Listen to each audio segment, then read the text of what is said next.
За та бүхэндээ энэ өдрийн мэндийг хүргье. Увс аймгийн цагдаагийн газраас иргэдэд дараах сэрэмжлүүлэг мэдээллийг хүргэж байна. Сүүлийн үед цахим орчинд худал хуурмаг зар мэдээлэл байршуулж иргэдийг залилан мэхлэх гэмт хэрэг бүртгэгдэх хандлагатай байна. За ер нь залилангийн хэлбэр бол сүүлийн үед бол ормоос залилан мөн үнэт чулуу гэрэлтүүлж азтан боллоо гэж иргэдийг хуурч мэхлэх, суглаа усуулж азтан болгох.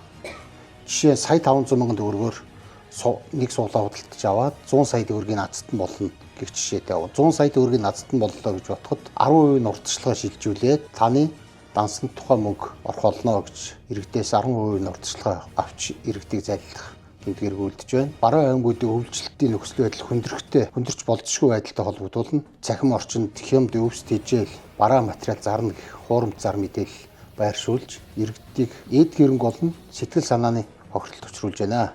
Иргэд бол тухайн бараа бүтээгдэхүүнийг худалдаа авахдаа тухайн данс болон тухайн бараа материалыг нэгтлсэний үндсэн дээр төлбөр тооцоогоо төлж байхыг анхааруулж байна.